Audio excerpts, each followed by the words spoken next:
How can someone take the life of their child and then blame something else for it, knowing you took their life? It just don't make sense. When given the time to talk in court, all they do is talk about, well, the mothers, how I was such a good mother. You killed somebody. You blamed evil spirits.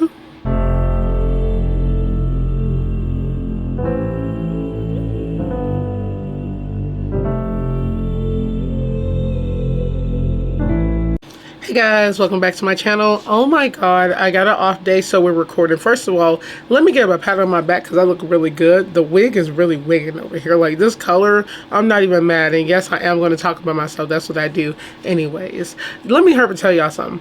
I saw yesterday that there was a killer in Arkansas. If y'all don't know, I live in Arkansas. I was like, what is this? And I told my sister, she was like, yes, I was telling you there was like a serial killer. And then we had this whole debate of what is a serial killer. And like, I swear it was 3, but I guess it's 2. But like, the couple that got murdered on a hike, y'all, here in Devil's Den Park, a national park. I was like, oh my god. Broad daylight, killed in front of their daughters. Insane. The daughters ran away. They was lucky to get out, and it's insane. I just know that I got an update that they caught the dude. So we might talk about that, okay? It's just wild, because then they said they found him in Fayetteville, so I'm actually curious if that's true, but they did catch somebody. Like, they do have a suspect right now. It's just, what is wrong with people? How do you just take a life in broad daylight? How do you take anybody's life anyway? I don't understand it. How you just kill somebody. It's like, we all have the right to be here, minus the ones who kill. They don't. I just don't understand it. And now the kids have nobody. Can you imagine like what they heard in the background? That is so crazy, but I'm gonna save that for another video. Y'all, I am so tired of these killers who turn out to be parents. How can you have a child and then say you love the child after you beat the child to death? Yes, I said that right. We have a woman who beat her child to death and then tried to say it was because evil spirits. And then at court, she's talking, y'all. I love my baby. I've always wanted to be a mother. I would, if I was a judge, I would tell her to shut up and sit down. You don't have the right to speak. I don't even know how. You know the weirdest thing? The weirdest thing is how people can take a life and then sit there all nonchalant like you just didn't kill somebody. I think that's so weird. It's not normal. That's a mental thing, because it's like it's insane. The daughter died though, because yeah, she beat the child and left for several days. So I'm guessing the daughter bled out and didn't have no help, so she died. But we're gonna get the full story of this. I am watching Law and Crime. Let me apologize again. Y'all know the sound. I'm still trying to figure out this PC. It happened before. We will get this together. So on that note, let's get into it. It feels like just yesterday I found out I was having a baby girl. I will never understand why this tragedy has become our reality. Such a devastating loss of the most beautiful life. Rest in peace, baby girl. Until we meet again, I love you always and forever. It was a tearful tribute to a daughter she called perfect. But just moments later, Chelsea Duperon was sentenced to decades in prison for the brutal murder of that same little girl. I'm going to be breaking down every horrific detail in the tragic case of 8-year-old Lila Castle and the mother who failed her. Welcome to Sidebar, presented by Law and Crime. I'm Jesse Weber.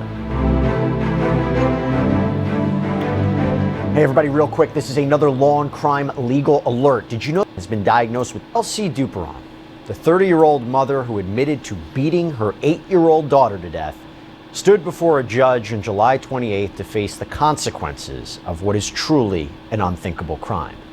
And even the judge, who was hardened by years on the bench, said she had never seen more horrific photos of a child in her life.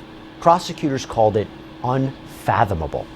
The horror began with a 911 call in March of... Real quick, y'all, I'm actually curious if that's true. I'm not trying to take away from nothing. Obviously, I would not want to look at those photos of a child who's been beaten to death, what her face looked like, just knowing her mother did that. And then we're going to find out, so I'm guessing this was like the trial was going on, then they find out she did it, so it must have, she must act like she found the child, probably. We'll see. But the reason why I said that at the beginning is because with the whole what the judge said. Because think about it, police officers see a lot of stuff every day. Judges, they see a lot. But I'm guessing it's the kids. You know, you don't ever want to see that, a dead child. So I'm guessing that comes, you know, that'd be something. But I do a lot of, like, talk about a lot of stuff on here, and I hear a lot. I watch Dateline personally, like, even without, like, you know, the cases I talk about, I just, like, listen to it on the podcast. And I feel like every time I hear a case or something or read about it, they always say, the cops say this is the most gruesome case they ever seen. I'm just like, are you sure? Because I'm pretty sure some darker stuff out there you've seen, especially with the stuff I talk about. But at the same time, I would not want to witness death every day like that. Like, that takes a toll on you mentally, and that will literally mess you up. So I'm just saying. 2024, a call that came far too late. When police arrived at Duperon's home on Phyllis Street in Wayne, Michigan, they found her little 8-year-old girl, Lila Castle, unresponsive in bed. She's so cute. Her small body was covered in such devastating injuries that she was nearly unrecognizable. And the truth that followed was even more disturbing. A trail of deception, ignored red flags, and the unthinkable reality that her own mother, the person meant to protect her, had pleaded guilty to second-degree murder. On March 16th, 2024, police responded to reports of a child not breathing. And what they discovered was worse than they ever could have anticipated. Because Lila had suffered catastrophic trauma to her head and neck. And though emergency crews rushed her to the hospital, she was pronounced dead shortly after arrival. Within days, Duperon was arrested and charged with felony murder and first-degree child abuse. And what prosecutors alleged was just beyond the pale. They argued that Duperon viciously beat her daughter 3 days earlier on March 13th and then let her suffer in agony for the remaining days without medical care. And instead of calling 911, Duperon went shopping for diapers and Vaseline and heating pads and even liquor, all while her daughter lay there in agony dying. For 3 whole days. Medical experts later confirmed what's hardest to accept, that Lila could have survived if her mother or her mother's live-in boyfriend had called for help, but no one did. So to be clear, the live-in boyfriend has not been named, he hasn't been charged, though police confirmed he was present at the time of this tragedy. Now, when Duperon initially spoke to police, she claimed Lila had fallen down the stairs. But that story collapsed under scrutiny. The medical examiner found there were no injuries consistent with a fall. And then came an even more bizarre twist, that Duperon reportedly told police that, quote, bad spirits were involved, and claimed a mysterious woman had attacked Lila. But that claim obviously fell through as well. Now, having entered a guilty plea to second-degree.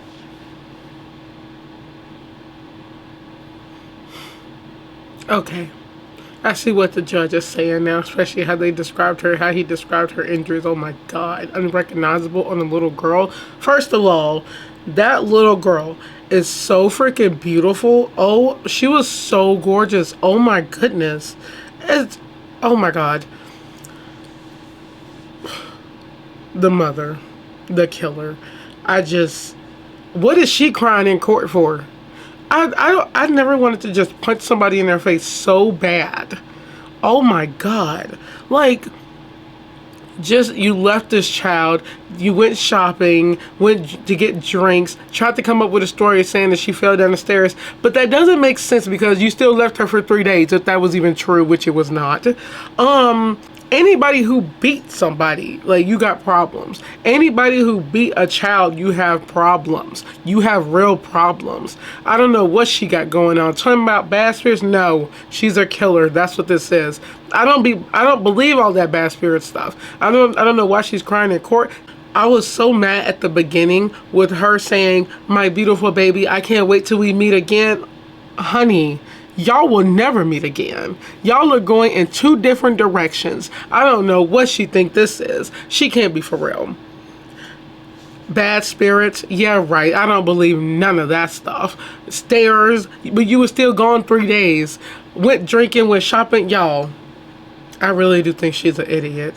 the mom. I really do think she's an idiot. You know, there's a lot of people like this too. I don't understand how people can beat somebody. I don't understand how you could beat a child. Like, you literally have problems if you do this. You are crazy. Oh my goodness. I think she just had anger issues and she did not like her child. That's what it is. Watch her blame the boyfriend. Watch her, for some reason, she blames spirits. Do you... You know what? I'm going to play this because I would get so worked up. Let me tell you something. That whole spirit stuff don't work in court. They go by physical evidence, okay? It don't work in court, ever. People go by physical evidence. They looked at that child's face, and after they find out she was arrested, yeah, it's a done deal. Then they find out you went shopping, went to get drinks, and then left her for 3 days. Oh, she's a goner. And I don't know how she didn't get death or life without parole, y'all. I saw in the comments, I don't know what she got, but I don't think she got life in prison, which she should have. Oh my God. Okay, oh my Murder. God. The mother, who failed Lila, stood before Wayne County Circuit Judge Cherise Anderson to learn her fate. And after recounting the unbearable details of Lila's final days, the brutal beating, 3 days of agony without medical help, the web of lies that followed, the courtroom heard from someone who loved Lila more than anything, her grandmother, Terry Castle. And what she shared wasn't just a statement of grief. It was a eulogy for a stolen child. Oh, she's so plea cute. for justice, and a confrontation This with is the so woman sad. who took it all away. My name is Terry Lynn Castle. I am the grandmother of Lila Lynn Castle, our firstborn grandchild. She was a beautiful and innocent and so sweet. She was taken from us not once, but twice, and then forever.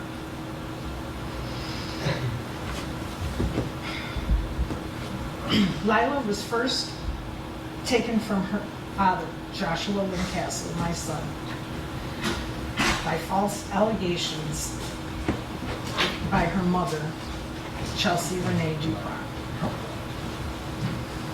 Those lies cost him his parental rights and tore apart our family. For almost 5 years, we were kept from Lila, cut off from her life,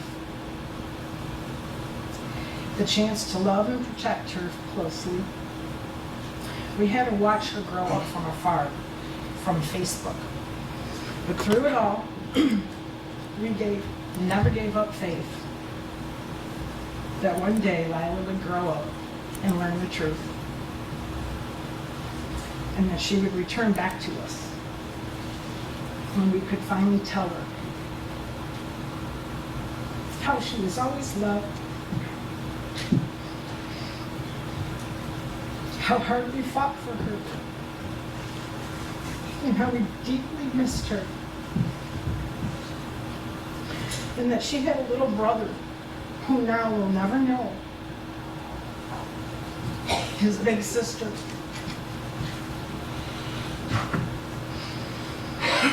Never know how kind and loving she was, how she always wore a smile, and she was a peacemaker in every situation. Lila would never hurt or harm anyone. She was always so helpful and eager to lend a hand to anybody who needed it. And that was just her spirit. She was just a beautiful soul. Y'all, you know what's so sad? Into all of this, if that's true about like what happened with the dad because of the mom is obviously unhinged. And you know something? The court, when that stuff happened, because like I said, y'all know I talk about men and women a lot on here, and I always side, well, yeah, I side with the women with a lot of these cases, especially with the domestic violence case, because they talk about the history and like what happens and what led up and how a lot of women are beat and just like submissive. It's just so much. So I like tend to always side with the women with those cases, because that's what it be with those cases. But I have talked about cases where women have killed men and be like, they're disgusting, because they are. Women who kill their kids are absolutely trash. They're garbage to me. Disgusting. This woman, if that's true about what she did to that man, is so horrendous, because it's like, you know, the court will believe her. That's what they do. They look at the mom first. If she's making lie, or if she's lying about him, they're 100% gonna side with the mom. That's just what it is. I think like motherly love is a real thing, and that's why like the courts don't ever really want to take the parent, no, not the parent, but the mother away from the child. So the mother will always try, they will always try to get custody first, and if it's everything look right, even if they lie about it, they will side with the mother. And it's, you know, it's sad, but that's actually true. I don't know, but it's just like women have, well, you would think a lot of women have motherly, parental, you know, that gene. You have kids. She had all these pictures with this little girl. Like, I'm talking about the mom taking pictures. They're gorgeous. Like, she looks so cute. What made her snap? Like, I'm so curious about what made her snap, because that's disgusting. And I'm not watching this whole video, y'all, because it is 30 minutes, because there's a lot of court stuff, and they're watching a lot of like what they said, but I wanted to know what happened. Our memory and our hearts for the rest of our lives. But the courtroom also heard from another voice, Chelsea Duperon's aunt, Elizabeth Duperon. And her message carried a devastating weight. It was one that not only condemned Chelsea's actions, yeah, but she also condemned those of her boyfriend, who she says did nothing to stop this horror. Bear with me, please.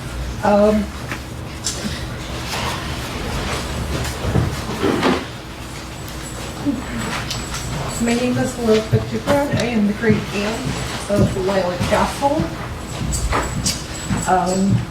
You know, we all share a deep sorrow and grief over the tragic loss of Lila. And there's nothing I can say to ease the pain of her absence to any of the family members. Chelsea, I want you to know that I love you. And I know that you're truly remorseful for what has happened. We wish we would have known more about what was going through in those critical days leading up to Lila's passing. We would have been there never for say I you, love her. ready to help you in any way we could have.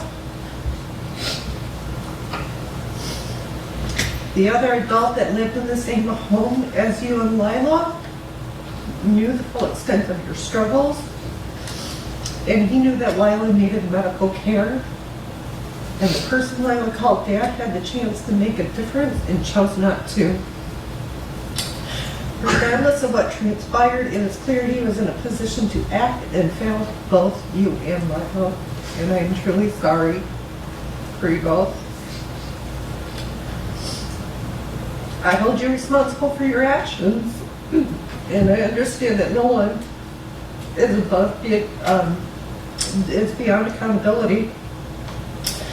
But I also believe that the justice should not solely fall on your shoulders.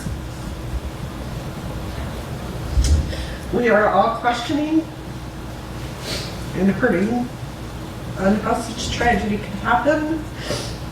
And we all share responsibility in some way.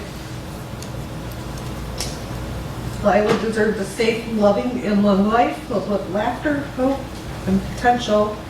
And it's heartbreaking to think of the life experiences she lost and the silence that allowed her to suffer.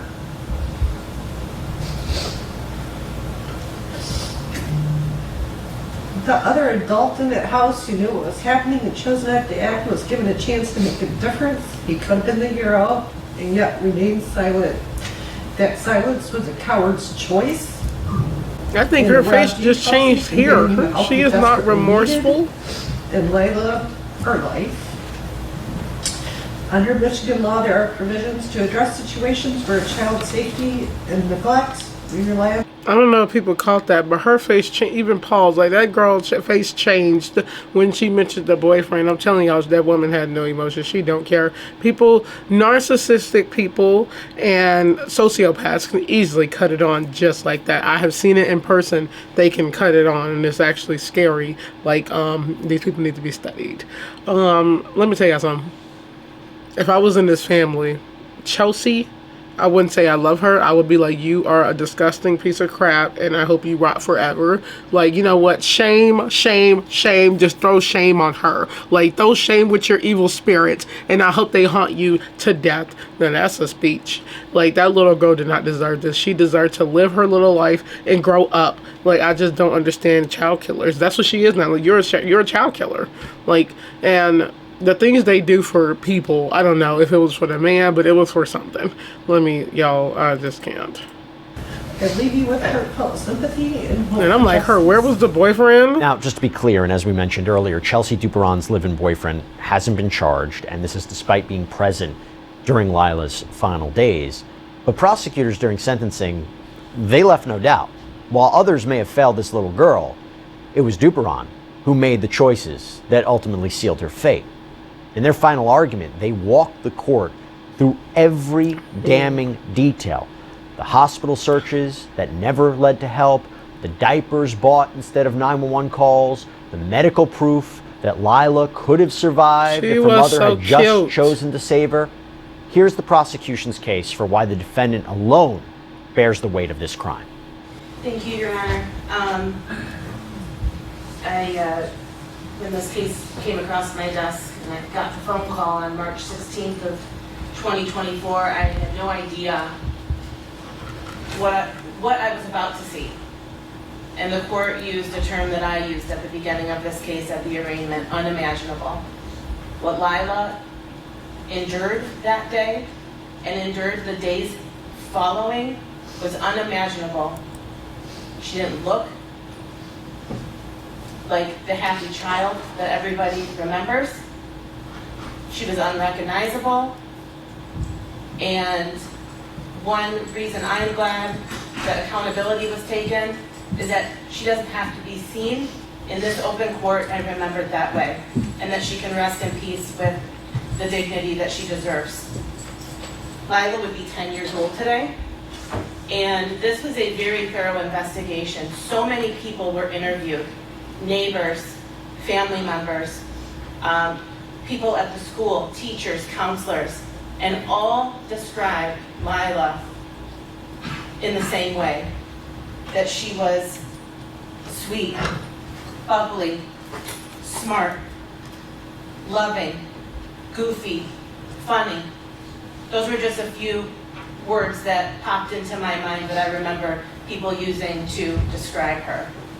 And it was clear to me that this tender-aged 8-year-old girl left her mark on so many people in her short life. Stories of Lila, from choosing her daughter's name to teaching her to ride a bike. And here's what she told the judge in that statement, again, moments before learning her sentence. It feels like just yesterday I found out I was having a baby girl. I remember lying in bed holding my belly and asking, what do you think about the name Lila? And I felt 2 little kicks in response, and right then as I cried happy tears that my new best friend's name was Lila. Then why do you kill her? On June 27, 2015, I was blessed with the most perfect baby. I grew into the most caring, smart, funny, loving, Then why do you sweet kill girl. her? I was filled with a love I never knew existed. I remember Lila sitting in the kitchen while I cooked dinner, and she said, Mama, I know why your food is so yummy. I said, oh yeah, why's that? And she told me, because you make it with love. I was hearing her little sleepy voice first thing in the morning, telling me how much she loves me, and her daily reminders that I'm the best mama. Then why did you kill her? I couldn't have asked for a more perfect daughter. Lila was so pure and so sweet, always so happy and loving. She never failed to amaze me. But you failed her. I'll never forget when we decided it was time to take off her training wheels. I was so nervous, but she wasn't. She hopped right on her bike and immediately took off. She was a pro on the first try. I couldn't believe it. Fake tears, y'all, fake tears. She loved our Kit Kat and our dog, Sheba. But most of all, she loved her family and friends. Her most favorite memories were definitely with cousins, Santa, Papa, Andy, and Bub. I will never understand why this tragedy has become our reality. Because you killed Such her. a devastating loss of the most beautiful life. Rest in peace, baby girl. Until we meet again, I love you always and forever. So what happens? Moments after Chelsea Duperon's tearful statement about Lila, her perfect daughter, Judge Anderson addressed her. The same judge who called the autopsy photos the worst that she'd God, ever what's about to seen happen? now had to reconcile two basically irreconcilable truths. The mother who spoke of bedtime stories and training wheels, and the one who left her child to die. Literally. That's what's Here's how she crazy. answered. The court has had an opportunity to review the contents of the pre-sentence investigation report through motions that have been filed in this case from the prior attorney. I've had the opportunity to see the most horrific photos of an 8-year-old girl I have ever seen in my entire life.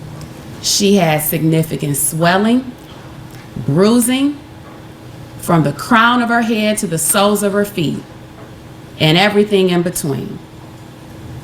Multiple wounds to her face, to her head, bruising. Certainly something more than falling down the stairs. She was brutally attacked by the individual that was supposed to love her, to nurture her, to care for her, to protect her, and to guard her against any and everything. But instead, the way in which she chose to guard her, protect her, is to go to Rite Aid and get diapers for an 8-year-old because she couldn't afford to get out of bed to use the restroom. Court even read that she was going to take her to the hospital, because her insurance was back on. Whether she had insurance or not, Lila was certainly in need of going to the hospital and receiving medical attention. Whether Ms. Duperon had to pay for the rest of her life for that medical bill because there was no insurance, certainly Lila needed to go to the hospital. When Ms. Duperon knew that she couldn't even lift her, she should have known that she needed to go to the hospital. Lila couldn't even do anything other than to sit up in bed, couldn't get out of the bed, but somehow Ms. Duperon thought that she seemed to be getting better. So instead, as I said, she purchased diapers, baby wipes, and a Thermopack wrap,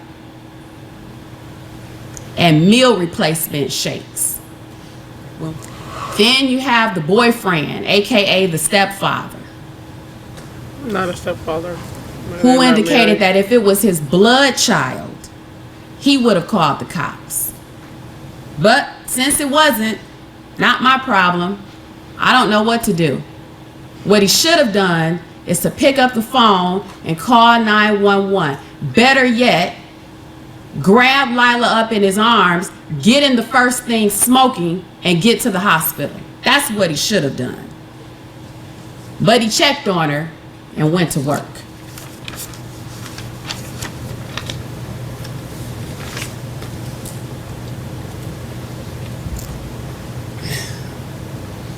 When reading the family members' letters and listening to what was said today, they certainly took the words out of my mouth in terms of the notes that I had, because the ongoing theme in my notes is that she was failed on multiple occasions. On purpose. She was failed by the live-in boyfriend who didn't seek to get her medical treatment, and she was failed by her mother.